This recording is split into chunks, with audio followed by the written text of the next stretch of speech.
Good evening तुम्हा सर्वांना. आणि पुन्हा एक वार प्रभू येशू ख्रिस्ताच्या पवित्र आणि सुंदर व मधुर नावामध्ये आपल्या सर्वांना सलाम. ख्रिस्ती विश्वासाचे मूलभूत तत्वे किंवा मूलभूत सत्य आपण एक एक करून अभ्यासत आहोत. आणि ह्यावेळेस आपण पुन्हा एक वार प्रेषितांचा मत अंगीकार जो आहे तो वाचणार आहे. मला असं वाटतं जे आपल्या मोबाईलमध्ये ॲप्लिकेशन आहे त्या ॲप्लिकेशनमध्ये मराठीमध्ये तो मत अंगीकार देण्यात आलेला आहे. सुकन्या, कुड you please open that Marathi application, songs application, त्याच्यामध्ये तो मत अंगीकार देण्यात आलेला आहे आणि तो आपण ह्यावेळेस वाचूया. आपण त्याच्यामध्ये जे दिलेले मुद्दे आहे एक एक करून एक एक रविवारी आपण ते हाताळत आहोत. Can you please get it here. आणि नंतर हे जे आहेत ना, you can add in the group so others can also read. प्रेषितांचा मत अंगीकार अशा प्रकारे आहे. मला असं वाटतं याचे कॉपीज किंवा जे प्रिंट्स आहेत तुम्हाला बऱ्याचदा देण्यात आलेले आहेत. सर्व समर्थ देव जो पिता आकाश व पृथ्वीचा निर्माण करता, त्याचवर मी विश्वास ठेवतो आणि त्याच्या एकुलता एक पुत्र प्रभू येशू ख्रिस्त जो पवित्र आत्म्याच्या द्वारे गर्भरूप झाला, कुमारी मरियेच्या उदरी जन्मास आला, पंत पिलाताच्या वेळेस ज्याने दुःख भोगिले, ज्याला वधस्तंभी खिळले, जो मरण पावला, ज्याला पुरिले. आणि मागच्या रविवारी आपण ज्याला वधस्तंभी खिळले, जो मरण पावला व ज्याला पुरिले, आपण हे ते 3 सत्य मागच्या रविवारी आपण शिकलो होतो. आणि आज आपण जो मृत्यू लोकी उतरला ह्या एका वाक्यप्रचारावर आपण अभ्यास करणार आहोत. पण पुढे मी ही जी क्रीड आहे किंवा मत अंगीकार आहे तो वाचतो. जो मृत्यू लोकी उतरला, तिसऱ्या दिवशी पुन्हा उठला व स्वर्गात चढला, सर्व समर्थ देव जो पिता याच्या उजवीकडे बसला आहे, तेथून जीवितांचा व मेलेल्यांचा न्याय करण्यासाठी जो येणार आहे, त्याचवर मी विश्वास ठेवतो. पवित्र आत्मा, सार्वत्रिक मंडळी, पवित्र जनांची सहभागिता, पापांची क्षमा, देहाचे पुनरुत्थान व सार्वकालिक जीवन याविषयी मी विश्वास धरतो. आमेन. तर हे जे सत्य आहेत हे अगदी मूलभूत सत्य आहेत आपल्या ख्रिस्ती जीवनाचे. आणि प्रेषितांचा मत अंगीकार जे आहे आपण एका रूपरेषेप्रमाणे किंवा एक लॉन्चिंग पॉईंट जे आहे त्याचा उपयोग आपण एका लॉन्चिंग पॉईंटसारखा करत आहे, रूपरेषेसाठी करत आहे. पण आपण हे सर्व जे सत्य आहेत ते आपण पवित्र शास्त्रामधून शिकत आहोत. तर मागच्या वेळेस आपण शिकलो होतो की प्रभू येशू ख्रिस्ताला वधस्तंभी देण्यात आले, तो मरण पावला आणि त्याला पुरण्यात आले. आणि त्याच्यामधून आपण ते सत्य जे आहेत आमच्या ख्रिस्ती जीवनाचे जे अत्यंत महत्त्वाचे सत्य आहेत ते आपण पाहिलेले आहेत. आणि आज या सायंकाळच्या वेळेस आपण जो ऊर्ध्व किंवा मृत्यू लोकी किंवा जो अधोलोकात उतरला ह्या एका वाक्यप्रचारावर आपण अभ्यास करणार आहोत. आणि इंग्लिशमध्ये जे आहे, इंग्लिशमध्ये थोडंसं कठीण आहे. ही डिसेंडेड इन हेल. हे जे सर्व हा जो मत अंगीकार आहे हा काल किंवा आज लिहिण्यात आलेला नाही, तर जवळपास 2000 वर्षापूर्वी लिहिण्यात आलेला हा मत अंगीकार आहे. आणि हा मत अंगीकार आपण वाचतो, याचा अभ्यास करतो आणि यामध्ये दिलेले जे सत्य आहे ते बायबलमधून आपण शिकण्याचा प्रयत्न करतो. याचं कारण हे आहे की आपल्याला काल किंवा आज उद्भवलेले शिक्षण नको आहे आमच्या ख्रिस्ती जीवनामध्ये. आम्हाला जे पुरातन जे प्राथमिक किंवा पहिल्या मंडळीने विश्वास ठेवला, आम्हाला ते शिक्षण हवं आहे आजही. We need the teaching or the doctrines or the gospel which the apostles believed and the first church fathers believed. आपल्याला तेच सत्य आणि तीच सुवार्ता पाहिजे जी पहिल्या शतकामध्ये त्या प्रेषितांनी आणि त्या पहिल्या मंडळींनी त्या सुवार्तेवर आणि त्या सत्यावर विश्वास ठेवला, आणि दुसऱ्या शतकामधील आणि मग तिसऱ्या शतकामधील जे सर्व जे संतगण आलेत त्यांनी सुद्धा त्या सत्यांना धरून ठेवलेलं आहे आणि त्यांनी ते सत्य नमूद केले. आणि त्यामुळं आपल्याला तेच सत्य हवे आहेत जे प्रेषितांनी अंगीकार केलेले आहेत. तेच सत्य आम्हाला हवे आहे जे संतांनी पकडून ठेवलेले होते. आम्हाला काल किंवा आज उदयास आलेले नवीन गोष्टी नको, आम्हाला तो खरबडीत क्रूस पाहिजे, द रगेड क्रॉस. तोच खरबडीत क्रूस, तो वधस्तंभ, त्याचीच आम्हाला गरज आहे. हे ह्या प्रेषितांच्या मत अंगीकारामधून आपण शिकतो. या आपण ज्या वचनांमधून हे सत्य शिकविण्यात येतं की तो मृत्यू लोकी उतरला, त्याचा अर्थ काय आहे, बायबलमध्ये हे सत्य कुठे दिलेलं आहे, आणि काही लोकांनी आणि काही मंडळांनी किंवा काही पाखंडी पंथांनी बायबलमधले हे जे वचन आहे याला कशा रीतीने ट्विस्ट केलं, त्याचं चुकीचं भाषांतर केलं किंवा चुकीचा अर्थ लावून लोकांना दिले किंवा पेश केले, ते सुद्धा आपण ह्या ठिकाणी पाहणार आहे. तर तो अधोलोकी उतरला की डिसेंडेड इन टू हेल, किंवा मृत्यूलोकी उतरला किंवा अधोलोकी उतरला, हे बायबलमध्ये आपल्याला कुठे पाहावयास मिळतं. तर खास करून बायबलमध्ये इफिस्करास अध्याय 4 वचन 8 आणि 10, आणि त्यानंतर पहिले पेत्र अध्याय 3 वचन 18 ते 20 ह्या संदर्भामधून हे शिक्षण जे आहे उदयास आलं. आणि ह्या वचनांमध्ये जे शब्द वापरलेले आहे त्याचा अर्थ काय आहे त्याच्याकडे आपण नीट लक्ष देऊया.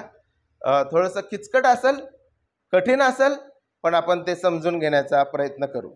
म्हणून तो म्हणतो, त्याने उच्चस्थानी आरोहण केले, तेव्हा त्याने कैद्यांना कैद करून नेले व मानवांना देणग्या दिल्या.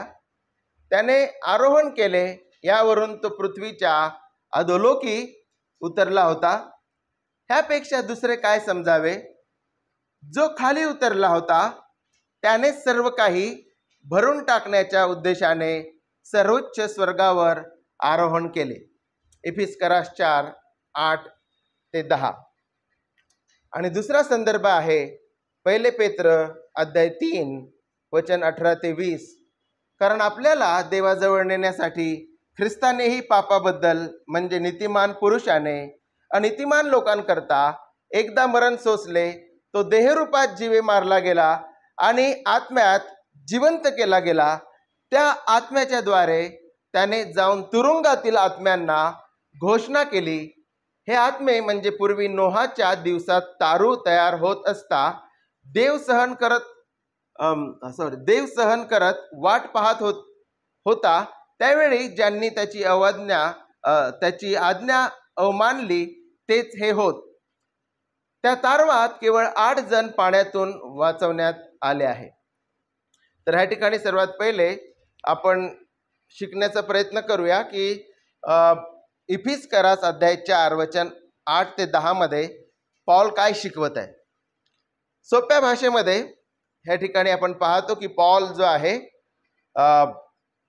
हा जो संदर्भ आहे, विशेष करून पॉल आत्मिक दानांबद्दल ज्यावेळेस तो शिकवतो, तर आत्मिक दानांबद्दल शिकवत असताना पौलाने ह्या संदर्भाचा उपयोग केलेला आहे. आणि हा संदर्भ जो आहे हा स्तोत्रसहितामधून त्यांनी घेतलेला आहे. आणि खास करून आपल्याला ह्या संदर्भाची जी पार्श्वभूमी आहे ती समजून घेणं गरजेचं आहे. ज्यावेळेस राजे युद्धामध्ये जायचे आणि समोरच्या राजांना पराजित करायचे, तर त्यांना धरून आणायचे ते केवळ त्या राजांनाच आणि पराजित झालेल्या डिफिटेड आर्मीला म्हणजे पराजित झालेल्या सैन्यांनाच आणि राजांनाच धरून आणत नसत, तर त्यांच्याजवळची जी मालमत्ता आहे, सोने चांदी नाणे, ती सुद्धा ते आणत असत. आणि मग ते राजे जे आहे आपल्या सैन्यामध्ये किंवा आपल्या प्रजेमध्ये ती लूट जी आहे वाटून देत असत. आणि ह्या ठिकाणी पॉल जे आहे, पॉल त्या संदर्भाचा उपयोग करून पॉल ह्या ठिकाणी शिकवत आहे की प्रभू येशू ख्रिस्त जो आहे तो ह्या जगात आला आणि त्यांनी सैतानाला जे आहे पराजित केले. ह्या भूतलावर आला, सैतानाला त्यांनी पराजित केले. त्यांनी आपल्या तारणाकरिता पूर्ण कार्य जे आहे ते संपादन केलेलं आहे. आणि आता त्यांनी मंडळीला जे आहे आत्मिक दान दिलेले आहे. तर ती पार्श्वभूमी जी आहे युद्धाची, त्याचा उपयोग करून पॉल जो आहे तो प्रभू येशू ख्रिस्त मंडळी आणि आत्मिक दानाबद्दलचं शिक्षण तो ह्या ठिकाणी देत आहे. आणि ह्या ठिकाणी आपल्याला खास करून एक फ्रेज, एक शब्द जो आहे तो आपल्याला आढळला असेल आणि तो ह्या ठिकाणी देण्यात आलेला आहे. इफिस्करास अध्याय 4, 8 ते 10 त्या संदर्भामध्ये त्याने आरोहण केले, यावरून तो पृथ्वीच्या अधोलोकी उतरला होता. आणि हा जो वाक्यप्रचार आहे किंवा हा जो शब्द आहे की येशू ख्रिस्त जो आहे तो अधोलोकी उतरला होता, त्याच्याकडे आपण लक्ष देऊ. आणि अधोलोकी उतरणं म्हणजे काय ते आपण समजून घेण्याचा प्रयत्न करू. आणि मग आपण हे सुद्धा समजून घेऊ की हा जो शब्द आहे अधोलोकी उतरला, याला वेगवेगळ्या प्रकारे लोक कशा रीतीने त्याचा अर्थ लावतात आणि कशा रीतीने शिकवितात. अधोलोकी उतरला हा जो अधोलोक शब्द आहे हा इब्री भाषेमध्ये किंवा ग्रीक भाषेमध्ये शिओल किंवा हेडेस, अधोलोक जो आहे याला इब्री भाषेमध्ये शिओल म्हणतात आणि ग्रीक भाषेमध्ये हेडेस म्हणतात. आणि हा जो एक शब्द आहे, ह्या एका शब्दाचा अर्थ कबर पण आहे, जमिनीमध्ये असलेली कबर, आणि त्याचप्रकारे ह्या एका शब्दाचा अर्थ नरक सुद्धा आहे. नरकासाठी पण हा शब्द वापरलेला आहे काही जागी. यातनेचं स्थळ त्याच्यासाठी सुद्धा ग्रीक आणि हिब्रू भाषेमध्ये हा शब्द वापरलेला आहे. आणि कबरेसाठी सुद्धा हा शब्द वापरलेला आहे. तर ज्या वेळेस पॉल ह्या ठिकाणी शिकवत आहे की त्याने आरोहण केले, यावरून तो पृथ्वीच्या अधोलोकी उतरला, तर पॉल ह्या ठिकाणी खास करून कशाबद्दल शिकवत आहे? पॉल ह्या ठिकाणी शिकवत नाही की प्रभू येशू ख्रिस्त अधोलोकी गेला म्हणजे तो नरकामध्ये गेला, हे शिकवत नाही आहे. तर पॉल ह्या ठिकाणी खास करून प्रभू येशू ख्रिस्ताच्या देहधारणेबद्दल शिकवत आहे की प्रभू येशू ख्रिस्त जो आहे तो आकाश आणि पृथ्वीचा स्वामी आणि मालक आहे. आणि तो ह्या ठिकाणी आपण पाहतो की मुक्तीच्या कार्यासाठी, मानवाच्या मुक्तीच्या कार्यासाठी प्रभू येशू ख्रिस्त जो आहे तो खाली उतरला. आणि इतका त्याच्या दैन्य अवस्थेबद्दल आपण शिकलेलो आहे की प्रभू येशू ख्रिस्त जो आहे सगळ्या छळातून, दुःखातून गेला. आणि आपण पाहतो की त्याचा शेवट जो आहे त्याला वधस्तंभावर खिळण्यात आले. आणि मथ्याकर योसेफ जे आहे त्यांनी त्याची कबर त्याला दिली, ती नवीन कबर, आणि प्रभू येशू ख्रिस्ताला त्या कबरेमध्ये ठेवण्यात आले. तर आपण पाहतो की जो विश्वाचा स्वामी आणि मालक तो दीन झाला, त्याच्या दैन्य अवस्थेबद्दल आपण शिकतो.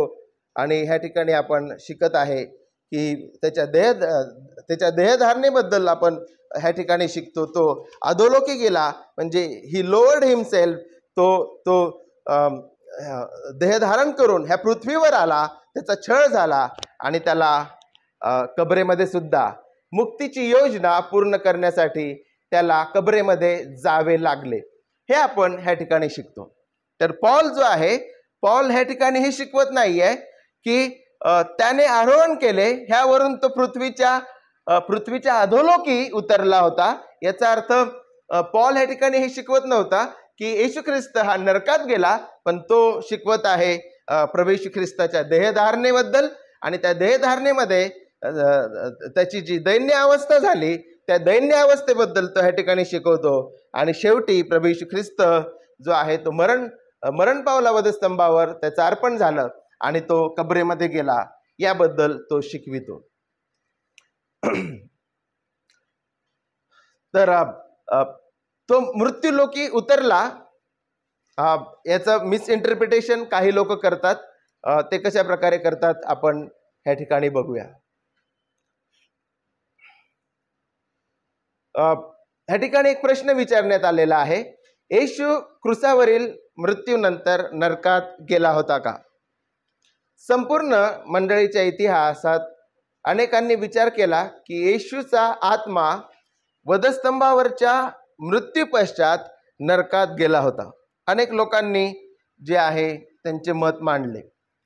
इफिस 4:8-10 व 1 पेत्र 3:18-20 या आधारित त्यांनी असा विचार केला की येशूचा आत्मा वधस्तंभावरच्या मृत्यू पश्चात नरकात गेला होता व तेथे जाऊन पाप्यांना न्यायाविषयी संदेश देतो. प्रभू येशू ख्रिस्त नरकात जाऊन जे पापी लोक आहे त्यांना न्यायाबद्दल संदेश देतो, किंवा नरकात जाऊन त्याने जुन्या करारातील संतांना सोडविलं. आणि कदाचित काही प्रचलित मंडळ्या आणि बरेचसे मेनलाईन चर्चेस पण यावर विश्वास ठेवतात की प्रभू येशू ख्रिस्त वधस्तंभावर प्रभू येशू ख्रिस्त ज्यावेळेस मेला, त्याचं शरीर जे आहे कबरेमध्ये ठेवण्यात आलं, पण त्याचा आत्मा जो आहे तो त्या ठिकाणी अधोलोकात गेला. आणि काही लोक असं शिकवतात की त्यांनी नरकामध्ये जाऊन पाप्यांना उपदेश केला, संदेश दिला. आणि काही लोक असं शिकवतात की जुन्या कराराचे जे संतगण आहेत ते कैदेमध्ये होते. जुन्या कराराचे संतगण कैदेमध्ये होते आणि त्या जुन्या करारातील संतगणांना येशू ख्रिस्ताने जाऊन सोडविले. तर हे दोन मतं आपण बघितले, बरोबर आहे. पहिलं मत जे आहे काय शिकवतात की पाप्यांना जाऊन त्यांनी न्यायाविषयी संदेश दिला.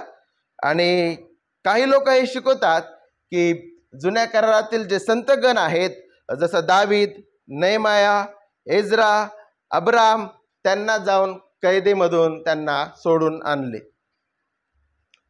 आणि मग तिसरा जो गट आहे त्याला वर्ड ऑफ फेथ मोमेंट म्हणतात. आणि हा प्रचलित आणि अत्यंत फेमस आणि प्रख्यात गट आहे. जरी ते फेमस असले, लोकप्रिय असले, तरी ते पाखंडी आहेत. ते काय शिकवतात, ख्रिस्ताचे वधस्तंभावरील पाप्याकरिता बलिदान अपुरे होते. म्हणजे प्रभू येशू ख्रिस्ताने जे वधस्तंभावर अर्पण केलं, दॅट वॉज नॉट सफिशियंट. म्हणजे ते काय होतं, ते अपुरं होतं.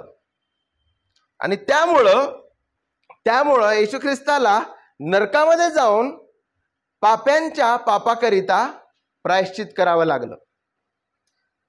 शास्त्राचा प्रामाणिकपणे अभ्यास केल्यावर आपणास या शिक्षणास नाकारावे लागेल. येशू ख्रिस्त मृत्यू पश्चात नरकात गेला, ह्या शिक्षणाला आपल्याला रिजेक्ट करावं लागेल, याला आपल्याला नाकारावा लागेल.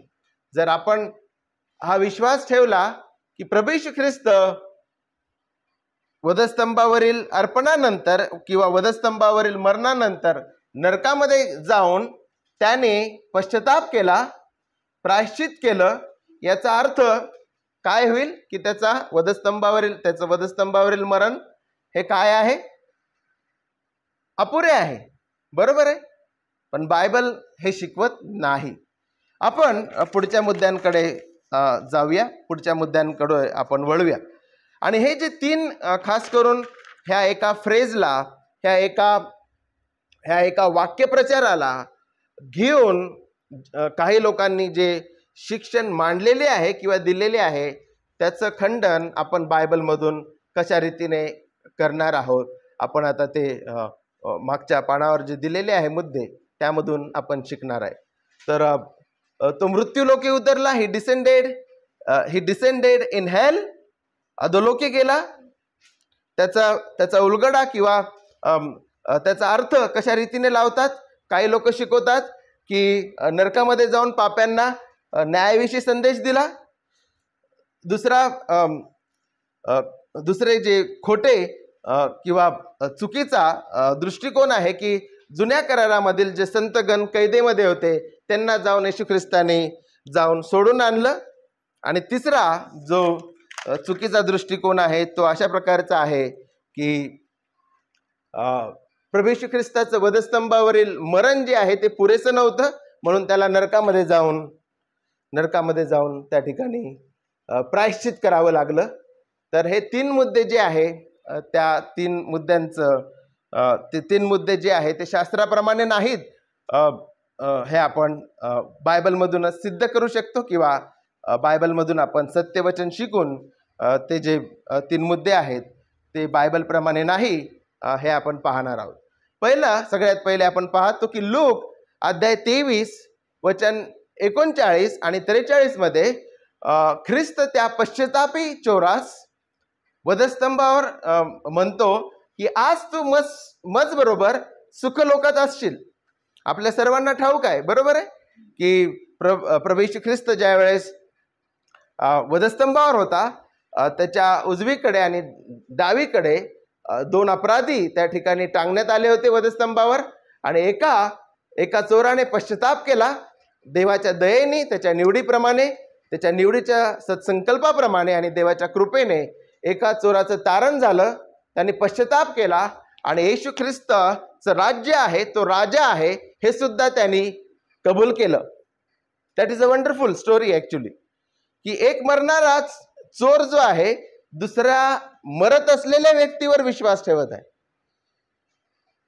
आणि हे जे आहे आपण पाहतो की this is how God gives the salvation and opens the eyes of the sinner by his grace. आणि अशा रीतीने आपला प्रभू जो आहे तो पाप्यांचे त्याच्या कृपेने डोळे उघडतो आणि त्यांना तारतो आणि त्याच्या आत्म्याद्वारे त्यांना शिकवतो की ख्रिस्त कोण आहे. आणि म्हणून त्या मरत असलेल्या चोराला समजलं की हा राजा आहे आणि याचं राज्य आहे. आणि म्हणून तो म्हणाला त्याला की तू तुझ्या राज्य वैभवात येशील तेव्हा माझी आठवण ठेव. आणि प्रभू येशू ख्रिस्त म्हणतो की आज तू मज बरोबर सुखलोकात असशील. प्रभू येशू ख्रिस्त त्याला हे नाही म्हणाला की हा ठीक आहे, पण आता मी पहिले जे आहे जुन्या करारामधला तुला माहिती आहे का, तो दावीद त्यांनी गोलियताला मारलं, त्याला जाऊन तो कैदेमध्ये आहे, त्याला पहिले मी कैदेमधून सोडून आणतो, मग थोडं नरकामध्ये फेरफटका मारून येतो आणि तिथं मी पश्चाताप करून येतो आणि मग तुला सुखलोकात घेऊन जातो, असा प्रभू येशू ख्रिस्त म्हणाला नाही. पण प्रभू येशू ख्रिस्त म्हणाला today you will be with me in paradise. प्रभू येशू ख्रिस्त हे नाही म्हणाला की आज तू सुखलोकात असशील, पण प्रभू येशू ख्रिस्त हे म्हणाला की आज तू माझ्यासोबत सुखलोकात असशील. दिस इज व्हेरी इम्पॉर्टंट. आणि म्हणून जे लोक हे शिकवतात की मेल्यानंतर आहे ना, आफ्टर द डेथ, प्रभू येशू ख्रिस्ताच्या मरणा पश्चात तो नरकात गेला, त्यांनी प्रायश्चित केलं, यांना सोडून आणलं, त्यांना सोडून आणलं, नरकामध्ये जाऊन त्यांनी उपदेश दिले. तर हा जो संदर्भ आहे अत्यंत स्पष्ट आहे, इट इज व्हेरी क्लिअर. आणि म्हणून बायबलचा अभ्यास करत असताना प्रियांनो, जे अस्पष्ट संदर्भ आहेत त्याच्यावर आपण आपले सिद्धांत किंवा ख्रिस्ती जीवनाचे सिद्धांत आपण तयार करू शकत नाही.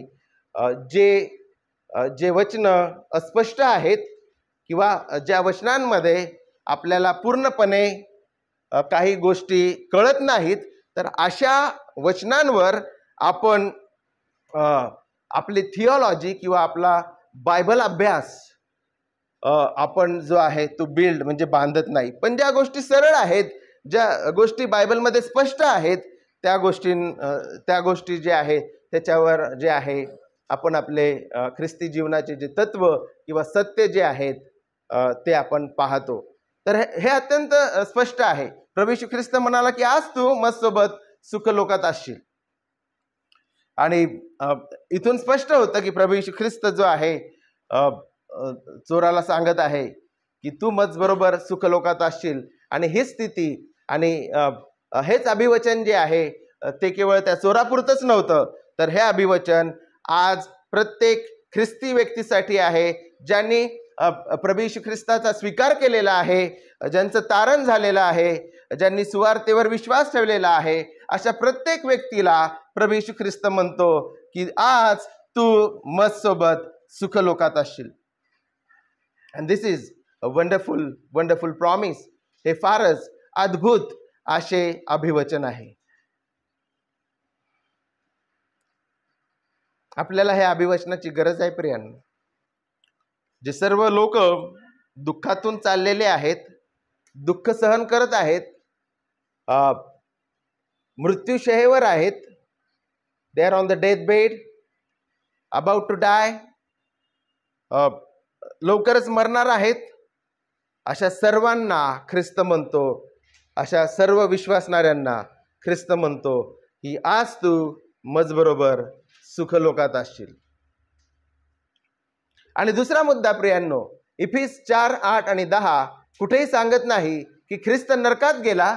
तर पॉल जो आहे येशू ख्रिस्ताच्या देहधारणेच्या काळातील दैन्य अवस्थेबद्दल व कबरेत पुरणे या संबंधी पृथ्वीच्या अधोलोकी उतरला होता हे सत्य व्यक्त करण्यासाठी तो या शब्दांचा वापर करत आहे. आणि याच्याबद्दल आपण काही वेळापूर्वीच आपण त्या ठिकाणी शिकलेलो आहे की अधोलोकात उतरणं हे प्रभू येशू ख्रिस्ताचं देहधारण आणि दैन्य अवस्थेबद्दल किंवा त्याला कबरेमध्ये पुरणे या संबंधी तो ह्या वाक्यप्रचाराचा उपयोग करत आहे.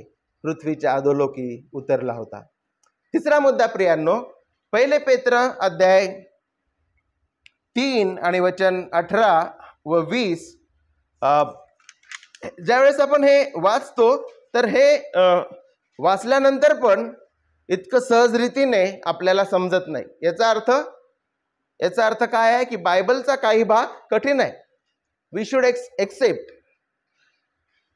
आपल्याला हे मान्य करणं गरजेचं आहे की पवित्र शास्त्राचा काही भाग काय आहे, कठीण आहे, हार्ड आहे. आणि हे आपल्याला कोण शिकवतं?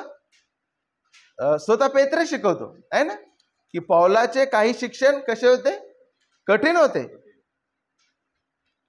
पण आता स्वतः पेत्राचं पण काही शिक्षण आपल्याला कठीण वाटत आहे. आणि ते कठीण आहे म्हणून आपण ते शिकू नाही किंवा त्याचा अभ्यास करू नाही असं पेत्र किंवा पौल शिकवत नाही. पण आपल्या आधी जे विश्वासू सेवक होऊन गेलेत, आपले ज्येष्ठ बंधू ज्यांनी त्यांचं जीवन बायबल अभ्यासामध्ये घालविलेलं आहे, तर आपण त्यांच्याकडून शिकतो आणि आपण बायबलच्या इतर भागांमधून जे स्पष्ट गोष्टी आहेत त्याच्यामधून शिकून जे आहे बायबलच्या वचनाचा उलगडा लावतो. जे स्पष्ट आहे त्याच्यामधून शिकून आपण त्या वचनाचा उलगडा लावतो. तर ह्या ठिकाणी पहा, खास करून 1 पेत्र अध्याय 3 मध्ये अशा प्रकारे वचन वापरलेलं आहे. तो देहरूपात जीवे मारला गेला आणि आत्म्यात जिवंत केला गेला. आत्म्यात जिवंत केला गेला म्हणजे आत्म्याने जिवंत केला गेला.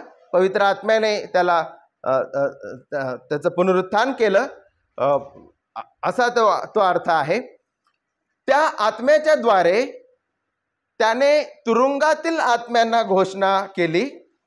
आता हे ज्या वेळेस आपण वाचतो तर आपल्याला असं वाटेल की जे लोक शिकवतात की तुरुंगामध्ये जाऊन त्यांनी आत्म्यांना जाऊन घोषणा केली, तर ते खरं असावं. पण ते आपण जे आहे याचा उलगडा काय आहे आणि कशा रीतीने हे वचन आपल्या आधी ज्या रिफॉर्म मंडळ्या येऊन गेलेल्या आहेत, 100, 200, 300, 400, 500 वर्ष आधी हे वचन त्या संत गणांनी कसं समजलं ते आपण शिकणार आहोत. तर त्या आत्म्याच्या द्वारे त्याने जाऊन तुरुंगातील आत्म्यांना घोषणा केली. त्या आत्मे म्हणजे पूर्वी नोहाच्या दिवसात तारू तयार होत असता देव सहन करत वाट पाहत होता, त्यावेळी ज्यांनी त्याची आज्ञा अवमानली तेच हे होत. तर ह्या ठिकाणाहून आपल्याला थोडीफार माहिती प्राप्त होते की प्रभू येशू ख्रिस्त जो आहे तो खास करून त्या लोकांना जाऊन उपदेश देत आहे, संदेश देत आहे. कोण आहेत हे लोक? ज्यांनी नोहाच्या काळामध्ये वचन ऐकले नाही. बरोबर आहे, हे स्पष्ट होतं.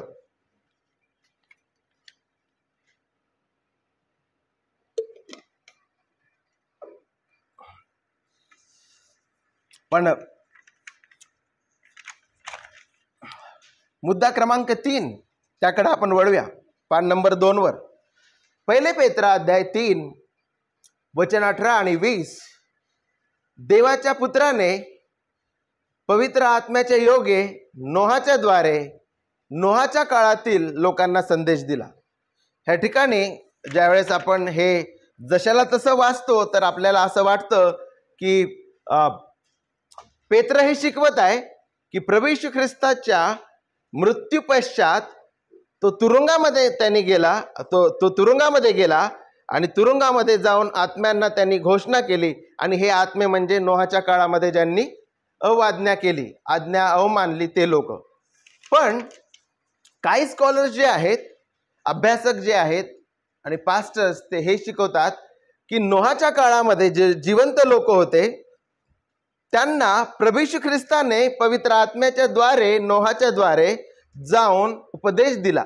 म्हणजे ते आत्मे म्हणजे ते लोक ज्यावेळेस जिवंत होते त्यावेळेस प्रभू येशू ख्रिस्त पवित्र आत्म्याच्या योगे नोहाच्या द्वारे त्या लोकांना उपदेश देत होता.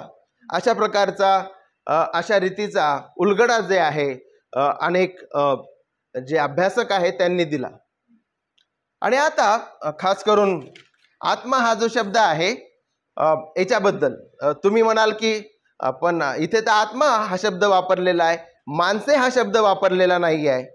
कारण की इथे काय सांगितलेलं आहे, त्या आत्म्याच्या द्वारे त्याने जाऊन तुरुंगातील आत्म्यांना घोषणा केली, तुरुंगातील आत्म्यांना घोषणा केली. पण ह्या ठिकाणी सांगितलेलं आहे की अनेकदा जिवंत लोकांना सुद्धा आत्मा हा शब्द वापरण्यात येतो. जसं आपण सुवार्ता प्रसाराच्या संदर्भामध्ये बऱ्याचदा आत्मा हा शब्द वापरतो आहे ना. आपण माणसांना आणि लोकांना जाऊन उपदेश देतो, पण आपण काय म्हणतो की आपल्याला आत्मे वाचवायचे आहे. तर आपण फक्त आत्मे वाचवतो का? नाही. तर आपण माणसांना, आपण लोकांना उपदेश देतो. तर कधी कधी जिवंत लोकांना पण आत्मा किंवा आत्मे हा शब्द वापरण्यात येतो.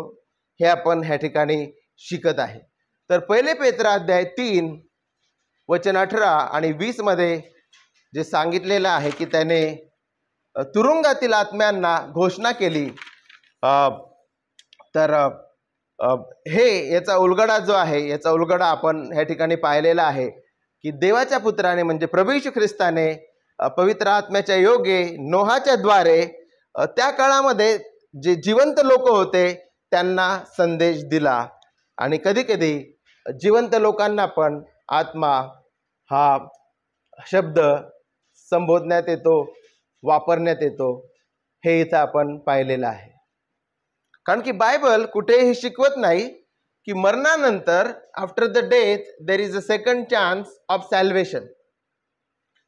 आणि जर आपण हे तत्व किंवा हे सत्य जे आहे मानलं की येशू ख्रिस्त जो आहे जाऊन आत्म्यांना संदेश देत आहे, पण बायबल एकीकडे हे शिकवतो की जे मेलेले लोक आहेत त्यांना पुन्हा पश्चाताप करण्याची, देवाच्या पुत्राच्या सुवार्तेवर विश्वास ठेवण्याची संधी नाही आहे.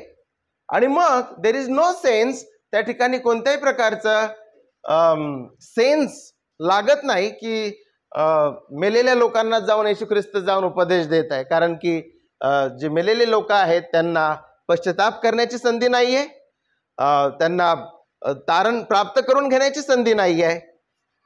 आणि मग आपण पाहतो की there is no sense going to the dead people and preaching the gospel to them.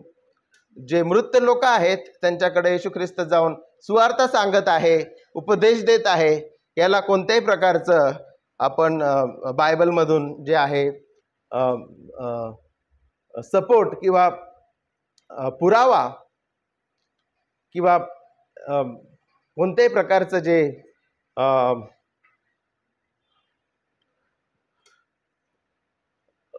Clear जे शिक्षण आहे हे आपल्याला बायबलमधून याबद्दल पाहावयास मिळत नाही की मेलेल्या लोकांना जाऊन येशू ख्रिस्त उपदेश देत आहे. कारण की बायबल दुसरीकडे शिकवतं की एकदा मरणे आहे आणि त्यानंतर न्यायाला सामोरे जाणं आहे.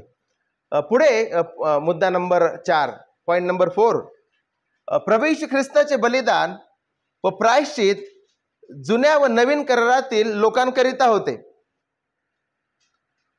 जुन्या करारातील संतगण म्हणजे अब्राम, दावीद, इसाक, याकोब, योसेफ, यहोशवा, रूथ, सर्व शास्त्रे, सर्व संदेष्टे, प्रभू येशू ख्रिस्त ज्यावेळेस वधस्तंभावर होता त्यावेळेस प्रभू येशू ख्रिस्ताने केवळ तुमच्या आणि माझ्याकरिताच अर्पण केले नाही, तर अब्राम, आदाम, हवा, इसाक, जुन्या करारामध्ये ज्या सर्वांनी देवावर विश्वास ठेवला, येणाऱ्या मसीहावर विश्वास ठेवला, प्रभू येशू ख्रिस्त जुन्या करारातील सर्व संत गणांकरिता सुद्धा मेला.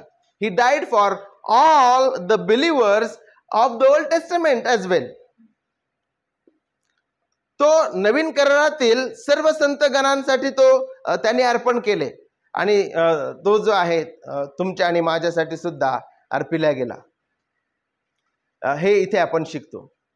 जुन्या करारातील संतगण व नवीन करारातील संत जे विश्वासी आहेत त्यांच्याकरिता प्रभू येशू ख्रिस्ताने अर्पण दिले आणि प्रभू येशू ख्रिस्ताद्वारे ते तारल्या गेले. बायबल शिकवते ख्रिस्ताचे बलिदान पाप्यांना मुक्त करीते, ख्रिस्ताला नरकात जाण्याची कोणतीही गरज नाही. प्रभू येशूचे क्रुसावरील शब्द पूर्ण झाले आहे दर्शवितात की ख्रिस्ताने वधस्तंभावर त्याच्या एकदाच्या बलिदानाने पाप्यांचे तारण पूर्ण केले आहे. प्रभू येशू ख्रिस्त ज्यावेळेस वधस्तंभावर होता त्यांनी एक वाक्य किंवा एक शब्द एक विधान केलं आणि तो म्हणाला, पूर्ण झाले आहे, पाप्यांचे तारण पूर्ण झाले आहे, मुक्तीचं कार्य पूर्ण झाले आहे. आणि जर वधस्तंभावरील त्याचा मृत्यू हा पुरेसा आहे, त्याच्यावरून आपल्याला कळतं की त्याला नरकामध्ये जाऊन प्रायश्चित किंवा पाप्यांकरिता पश्चाताप करण्याची गरज नव्हती. जे वर्ड ऑफ फेथ मोमेंट जे आहे हे शिकवितं की तो मृत्यू पश्चात नरकात जाऊन पश्चाताप करतो, तर हे चुकीचं आहे. जर तसं असतं तर प्रभू येशू ख्रिस्त जे आहे वधस्तंभावर बोलला नसता की पूर्ण झाले आहे. त्याच्याऐवजी तो म्हटला असता की it is half done but I am going to hell now for the remaining half work. वधस्तंभावर तो म्हटला असता की 50% काम आता वधस्तंभावर मी पूर्ण केलेलं आहे आणि आता नरकामध्ये जाऊन मी अर्धे काम पूर्ण करून येतो, आणि तिथे त्यांनी म्हटलं असतं की पूर्ण झाले आहे. पण तसं नाही. ह्या ठिकाणी आपल्याला शिकावयास मिळतं की वधस्तंभावरील प्रभू येशू ख्रिस्ताचं बलिदान हे पुरेसं आहे आणि म्हणून तो वधस्तंभावर ज्यावेळेस पित्याचा क्रोध त्याच्यावर ओतण्यात आला त्यावेळेस आपण पाहतो की प्रभू येशू ख्रिस्त म्हणाला की पूर्ण झाले आहे, मुक्तीचे कार्य, तारणाचे कार्य पूर्ण झाले आहे. पॉईंट नंबर 5, जुन्या करारातील संतांचा जेव्हा मृत्यू झाला तेव्हा त्यांच्या आत्म्यांना कुठेही कैद करून ठेवले नाही. ज्या प्रकारे पहिले पेत्र अध्याय 3चा वापर करून काही लोक शिकवतात की जुन्या करारातील संतगणांना कैदेमध्ये ठेवण्यात आले.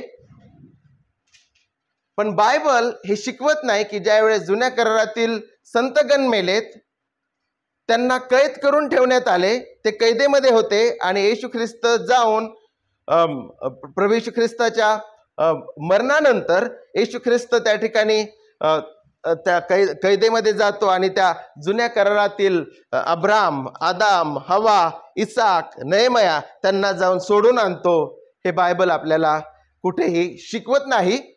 पण जुन्या करारातील संतांचा ज्यावेळेस मृत्यू झाला तेव्हा त्यांच्या आत्म्यांना कैद्यामध्ये ठेवण्यात आले नाही, तर ते प्रभूच्या सानिध्यात होते व आहेत व राहणार. हे स्तोत्र अध्याय 16 आणि वचन 11 आपल्याला शिकविते. काय कोणी वाचल का? स्तोत्र 16 आणि 11. स्तोत्र 16 आणि 11.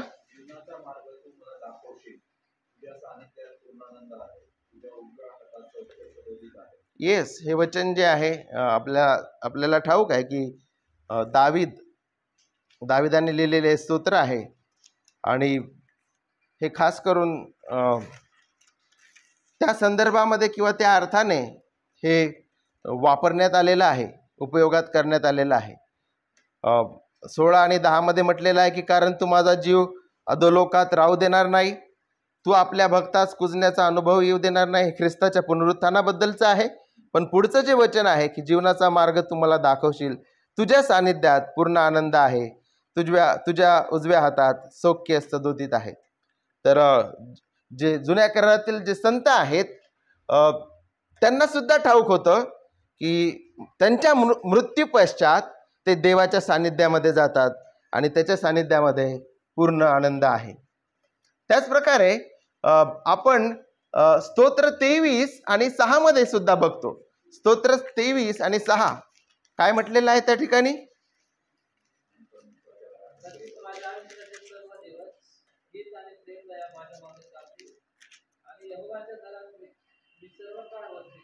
येस, खरोखर माझ्या आयुष्याचे सर्व दिवस मला कल्याण व दया लाभतील आणि परमेश्वराच्या घरात मी चिरकाल राहील. तर या ठिकाणी जुन्या करारातील जो संतगण आहे तो म्हणत आहे की परमेश्वराच्या घरात मी चिरकाल राहीन. त्यानंतर इब्री लोकास पत्र अध्याय 12 आणि वचन 23 आपण पाहूया. इब्री 12 आणि 23.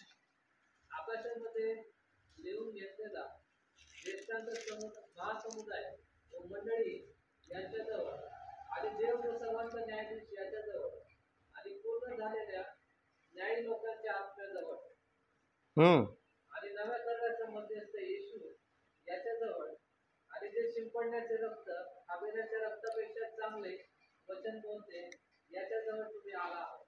येस, 12 आणि 23 मधला विशेष करून तो वाक्यप्रचार जिथे म्हटलेला आहे की पूर्ण केलेल्या नीतिमानांचे आत्मे, म्हणजे विश्वासणाऱ्यांचे आत्मे जे आहे ते पूर्ण केलेले आहेत, परफेक्टेड. ज्यावेळेस संतगण मरतात त्यावेळेस ते देवाच्या सानिध्यात जातात आणि त्या अर्थाने इथे तो वाक्यप्रचार वापरलेला आहे की पूर्ण केलेल्या नीतिमानांचे आत्मे. ज्यावेळेस विश्वासणारे हे जग सोडून जातात तर ते प्रभूच्या सानिध्यामध्ये जातात आणि ते सर्व दुःख, क्लेश आणि पाप यापासून मुक्ती प्राप्त करतात आणि ते प्रभूच्या सानिध्यामध्ये जातात. आणि म्हणून त्या अर्थाने ह्या ठिकाणी जो वाक्यप्रचार वापरलेला आहे की पूर्ण केलेल्या नीतिमानांचे आत्मे. त्याचप्रकारे जुन्या करारातील किंवा नवीन करारातील असो, प्रत्येक विश्वासी मृत्यू पश्चात प्रभूच्या सानिध्यात असतो. ते कुठे रेंगाळत नाही, ते कुठे कैदेमध्ये जात नाही अथवा ते भटकत नाहीत. हे समाजाने पसरवलेलं खोटं आहे की आत्मे भटकतात. The spirit roams around. हे जे आहे ट्रेडिशन म्हणजे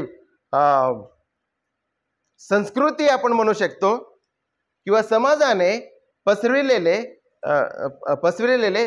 लबाडी आहे की जे आत्मे आहेत ते घुटमळतात, भटकतात, रेंगाळतात, ॲक्सिडेंटवाला, सुसाईडवाला, हे सर्व लबाडी आहे. दिस इज ऑल लाईज. बायबल आपल्याला शिकवितं, लूक अध्याय 16 आणि वचन 23, तुम्हा सर्वांना माहीत असेल की जो लाजरस आहे, जो गरीब लाजरस आहे आणि एक श्रीमंत व्यक्ती होता, दोन्ही जे आहेत दोघंही मरतात. आणि जो लाजर आहे, गरीब लाजर, तो दुःखामध्ये होता, आजारी होता, तो गरीब होता, तो मरतो. आणि त्या ठिकाणी सांगितलेलं आहे की अब्रामाच्या उराशी सुखलोकात तो आहे, देवाच्या सानिध्यामध्ये तो आहे, ज्या ठिकाणी सुख आहे. आणि तो जो श्रीमंत व्यक्ती आहे तो सुद्धा मरतो आणि तो दुःख भोगत आहे, तो यातनेच्या जागी आहे. हे आपल्याला त्या ठिकाणी दाखविलेलं आहे. आणि तो श्रीमंत व्यक्ती जो आहे तो म्हणतो की लाजराला खाली पाठव, आणि त्या ठिकाणी अब्राम म्हणतो की हे शक्य नाही, इट इज नॉट पॉसिबल. याचा अर्थ आपण त्या ठिकाणाहून काय शिकतो की ह्या जगामधून गेलेले जे लोक आहेत, जे विश्वासणारे आहे, ते प्रभूच्या सान्निध्यात आहेत, सुखलोकात आहेत, आणि जे अविश्वासणारे आहे ते यातनेच्या स्थळी आहेत. आणि दोघंही जे आहे पृथ्वीवर पुन्हा येऊ शकत नाहीत स्वतःच्या मर्जीने. ते त्या गोष्टीमधून आपल्याला शिकावयास मिळते. आणि त्यामुळं आत्मे जे आहे ते भटकत नाहीत, रेंगाळत नाही. हे आपण त्या गोष्टीमधून शिकतो की मेलेले लोक जे आहे अविश्वासणारे त्या यातनेची स्थळी जातात आणि विश्वासणारे सुखलोकात जातात. आणि जे विश्वासणारे आहेत, दुसरे करिंथ अध्याय 5 वचन 6 आणि 8 मध्ये आपल्याला शिकविलेलं आहे की जे विश्वासणारे आहे ते प्रभूच्या सानिध्यात जातात, ख्रिस्तासोबत जातात. आणि पॉल जो आहे 2 करिंथ अध्याय 5 मध्ये तो शिकवतो की ह्या देहापासून दूर जाऊन प्रभूसह गृहवास करणं हे मला बरे वाटते. जर तुम्ही जर ते वचन वाचलं तर तुम्हाला कळेल. त्या ठिकाणी स्पष्ट रीतीने पॉल सांगतो की ह्या शरीरापासून दूर जाऊन प्रभूसह गृहवास करणे म्हणजे गोइंग टू होम. तो म्हणत आहे की डेथ म्हणजे जो मृत्यू आहे विश्वासणाऱ्यांना, त्या मृत्यूला तो कसं दाखवत आहे, घरी जाणे, आपल्या घरी परतणे, आपल्या घरी जाणे, अशा रीतीने त्या मृत्यूला तो दाखवत आहे. मी तुमच्यासाठी ते वचन वाचतो. 2 कोरिन्थिकरास अध्याय 5 आणि वचन 8. आम्ही धैर्य धरतो आणि शरीरापासून दूर जाऊन प्रभूसह गृहवास करणे हे आम्हाला अधिक बरे वाटते. शरीरापासून ज्यावेळेस आपण दूर जातो, म्हणजे विश्वासणारा हे जग सोडून जातो, तर तो कुठेतरी अंतराळामध्ये जात नाही, तो भटकत नाही. तर पॉल या ठिकाणी सांगत आहे की शरीरापासून दूर जाऊन प्रभूसह गृहवास करणे, dwelling with God, going to home, home going आपण याला म्हणू शकतो. हे आपल्याला बायबलमधून शिकावयास मिळतं. आणि म्हणून हे जे शिक्षण आहे, खास करून इफिसकरास अध्याय 4, 1 पेत्रा अध्याय 3, ह्या वचनांचा गैरअर्थ लावून लोक जे शिकवतात की प्रभू येशू ख्रिस्त मृत्यू पश्चात नरकामध्ये जाऊन उपदेश देतो, कैदेमध्ये असलेल्या जुन्या करारातील संतगणांना जाऊन सोडवितो, किंवा येशू ख्रिस्त जाऊन नरकामध्ये त्यांनी पश्चाताप केला, तर त्याचं खंडन आपण ह्या 5 मुद्द्यांनी केलेलं आहे. सगळ्यात पहिले आपण शिकलो की प्रभू येशू ख्रिस्त म्हणाला त्या चोराला की तू आज माझ्यासोबत सुखलोकात असशील. याचा अर्थ तो नरकात नाही गेला, तो सुखलोकात गेला, तो स्वर्गात गेला. दुसरी गोष्ट आपण पाहिली, इफिस अध्याय 4, 8 आणि 10 ह्या वचनामध्ये अधोलोक हा जो शब्द वापरलेला आहे तो प्रभू येशू ख्रिस्ताच्या देहधारणेच्या काळातील त्याच्या दैन्य अवस्थेबद्दल आणि त्याच्या कबरेमधील पुरण्याबद्दल वापरलेला आहे. 1 पेत्र अध्याय 3 मधून आपण शिकलो की देवाचा पुत्र म्हणजे प्रभू येशू ख्रिस्त पवित्र आत्म्याच्या योगे नोहाद्वारे नोहाच्या काळामध्ये जिवंत असलेल्या लोकांना ख्रिस्तांनी संदेश दिला. मेलेल्या लोकांना जाऊन त्यांनी संदेश दिला नाही, कारण की मेलेल्या लोकांना पश्चाताप करण्याची आणि तारणाची पुन्हा संधी नसते. आणि म्हणून त्या ठिकाणी कोणत्याही प्रकारचं जे आहे उपयोग होणार नाही जर ख्रिस्त जाऊन मेलेल्यांना जाऊन सुवार्ता सांगतो. आणि म्हणून ख्रिस्त जो आहे मेलेल्यांना जाऊन उपदेश देत नाही, तर येशू ख्रिस्ताने जे आहे पवित्र आत्म्याच्या योगे नोहाच्या नोहाच्या काळामध्ये जिवंत असलेल्या लोकांना उपदेश दिला. हे पहिले पेत्र अध्याय 3 मध्ये शिकवत आहे. आणि त्यानंतर आपण हे शिकलो की प्रभू येशू ख्रिस्त ज्यावेळेस वधस्तंभावर होता तो म्हणाला की पूर्ण झाले आहे. आणि म्हणून आपण शिकतो की त्याला मृत्यूनंतर नरकामध्ये जाऊन प्रायश्चित करण्याची आवश्यकता पडली नव्हती. आणि प्रभू येशू ख्रिस्ताचा मृत्यू हा सेंट्रल आहे. इकडे जुन्या करारातील संतगणांना तारतो आणि नवीन करारातील संतगणांना सुद्धा तो तारतो. हे आपण शिकलेलो आहे. आणि त्यानंतर आपण 5व्या मुद्द्या अंतर्गत आपण शिकलेलो आहे की जुन्या करारातील जे संतगण आहेत, ज्यावेळेस त्यांचा मृत्यू झाला, ते मरण पावले, तर ते प्रभूच्या सानिध्यात गेले. हे आपण काही जुन्या करारातील संदर्भांमधून शिकलेलो आहे. आणि नवीन करारामध्ये पण ज्यावेळेस लोक विश्वासणारे जे आहेत मृत्युमुखी पडतात, तर ते प्रभूसह गृहवास करतात, ख्रिस्तासोबत राहतात. हे आपण ह्या ठिकाणी शिकलेलो आहे. आणि खास करून जो आपला मुद्दा होता आजचा की प्रभू येशू ख्रिस्त मृत्यूलोकी डिसेंडेड इन हेल, त्याचा हा उलगडा ह्या ठिकाणी करण्यास प्रभूने सहाय्य केलं. थोडासा कठीण भाग आहे, पण मला असं वाटतं की वारंवार आपण जर याचा अभ्यास केला आणि हे ऐकलं तर आणि वाचन केलं तर आपल्याला हे सुद्धा कळेल. आणि कशा रीतीने काही लोक वचनाचा गैरअर्थ लावतात आणि क्रूसाचं जे कार्य आहे, ख्रिस्ताचा मृत्यू वधस्तंभावरील हा परिपूर्ण आहे आणि पुरेसा आहे, त्याच्यावर कशा रीतीने ते आक्रमण करतात, हे आपण आज पुन्हा एकदा शिकलेलो आहे. प्रभू परमेश्वर आपल्या सर्वांना ह्या वचनांद्वारे आशीर्वादित करो आणि हे सत्य आपल्याला समजण्यासाठी त्याच्या आत्म्याचं साह्य आपल्याला पुरो आणि हे सत्य आपल्या अंतःकरणामध्ये राहो आणि त्यांनी केलेलं जे मुक्तीचं कार्य आहे त्याच्यामध्ये आपण सदैव आनंदित असू. पुढे बंधू प्रशांत जे आहेत ते आपल्याला चालवितील.